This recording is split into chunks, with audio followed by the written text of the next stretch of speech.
Welcome to Mexico Unexplained, where we will explore the magic, the mysteries, and the miracles of Mexico. This series presents information based partly on theory and conjecture. The podcaster's purpose is to suggest some possible explanation, but not necessarily the only ones to the subjects we will examine. Here is your host, Robert Bitto.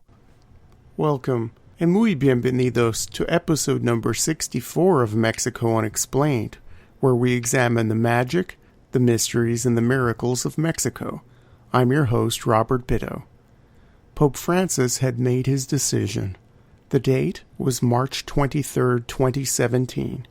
The first Latin American pope, the outgoing and unconventional Jesuit Argentino, decided he would fast-track to sainthood 3 Mexican indigenous children who died in the early decades of the 1500s.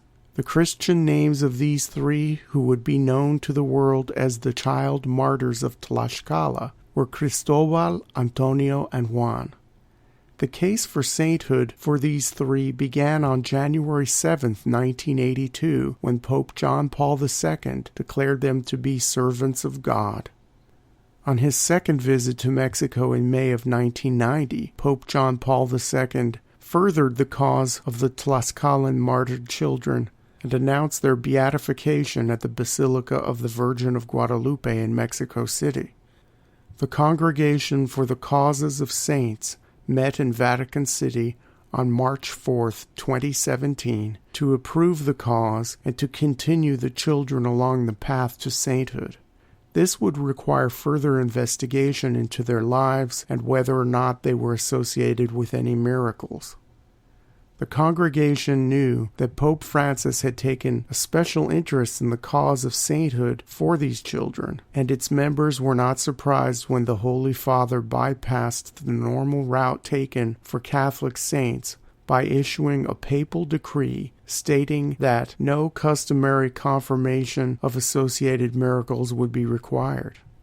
The children had been killed in what is termed in odium fidei, in hatred of the faith, and had thus become the first people in the New World to die as martyrs for Christendom.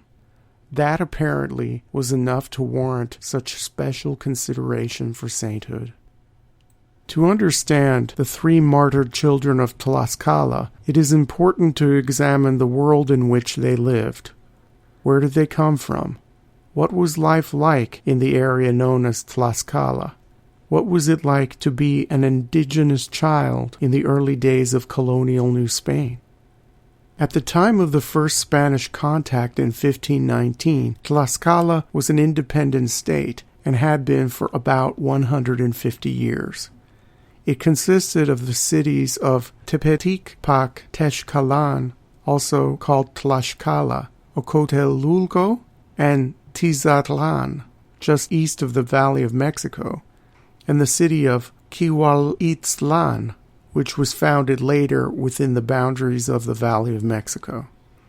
The surrounding lands were fertile and supported a rather large population. The Tlaxcalan people were originally a conglomeration of 3 different ethnic groups speaking Nahuatl, Otomi, and Pinome. Early on, the Nahua people dominated the state of Tlaxcala. This group of Tlaxcalans were closely related to the Aztecs, whose empire nearly surrounded them. Tlaxcalan government was a very early example of a republic. As in the Aztec Empire, there existed 2 classes in Tlaxcalan society, the Pili, or noble class, and the Masehuali, or commoners. Whether Pili or Masehuali, Tlaxcalans could be elected to the government council of Teteuctan, which consisted of anywhere between 50 to 200 men who proved their loyalty through service to the state. The Tlaxcalan Council of Teteuctan made a variety of decisions based on popular vote and is one of the earliest examples of representative government in the Americas. A constant in pre-Hispanic Tlaxcalan society was perpetual war with the Aztecs. Historians theorize that the small state of Tlaxcala could have easily been gobbled up by the Aztecs, who had one of the most powerful military forces in the world, but the Aztec Empire preferred the never-ending state of war with their much smaller neighbor. One of the captains of Spanish conquistador Hernán Cortés, named Andrés de Tapia, once asked Aztec Emperor Montezuma why his empire just didn't defeat this small state and be done with them. The Aztec emperor replied that wars with Tlaxcala provided excellent military training for his soldiers and ample captives for human sacrifices. Anthropologists refer to these series of conflicts between the Aztecs and Tlaxcalans as the Flower Wars. Both sides would fight according to a set of conventions, including predetermined spots for battles and limited use of weapons, so that fighters would engage in more hand-to-hand combat. For whatever reasons these wars occurred, the Tlaxcalans were worn down by them, and when the Spanish arrived in their territory, asking for men to march to the Aztec capital of Tenochtitlan to take on the Aztec Empire, thousands of Tlaxcalans volunteered to join the fight.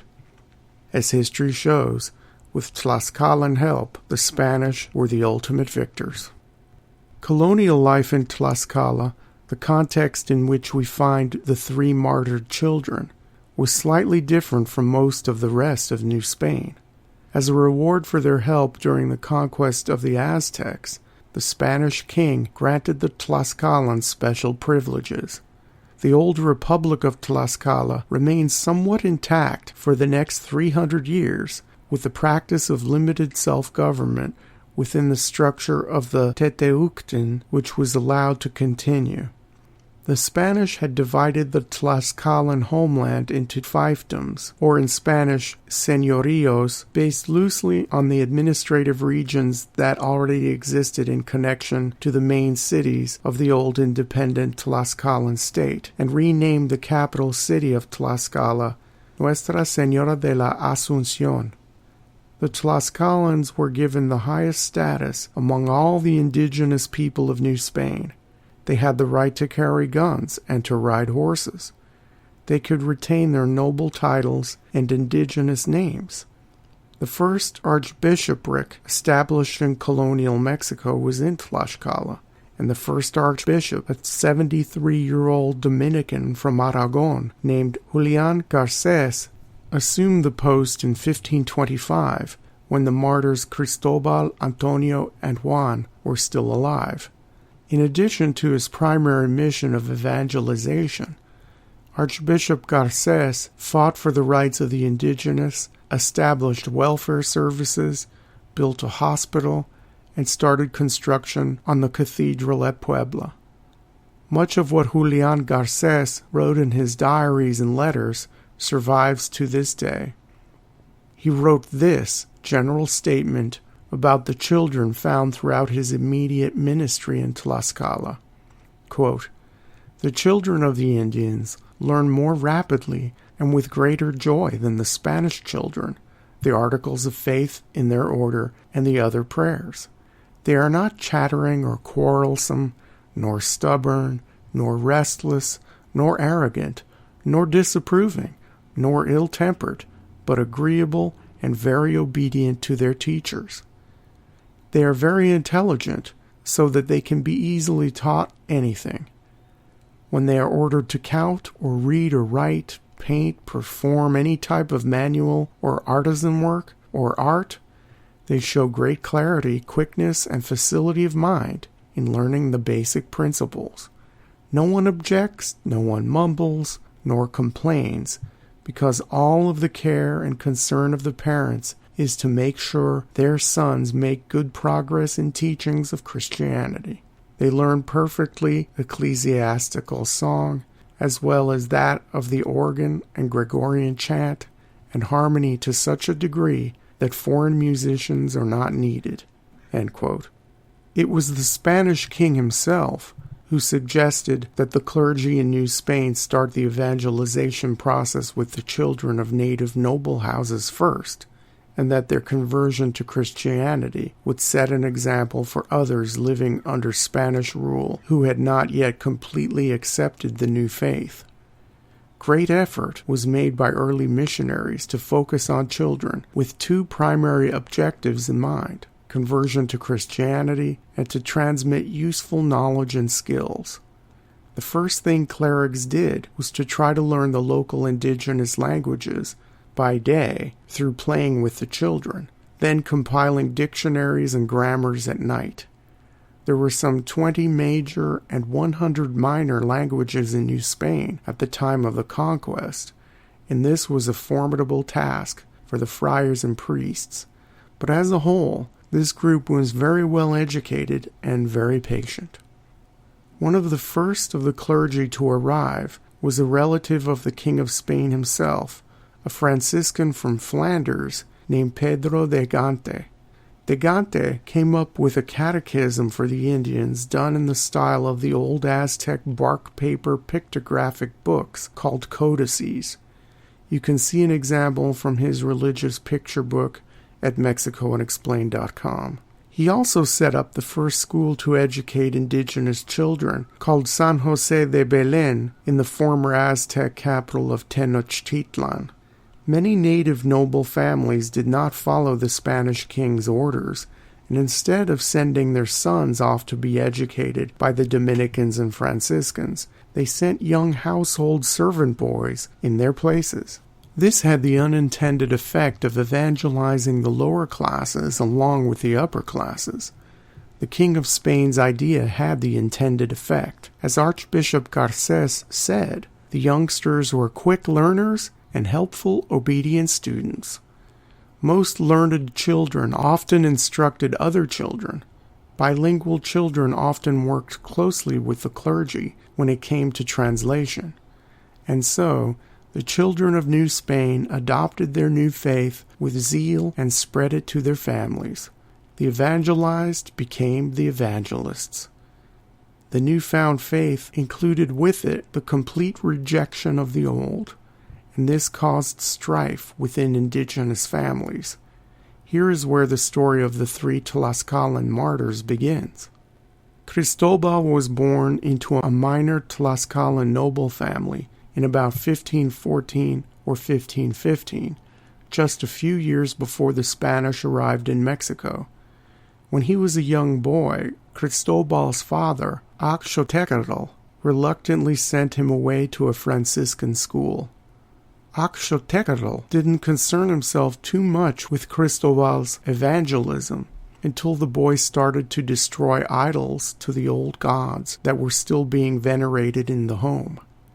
At that point, the boy's father told him to stop immediately, but Cristobal continued with his personal crusade to eliminate all physical representations of the old Nahua belief systems in the house.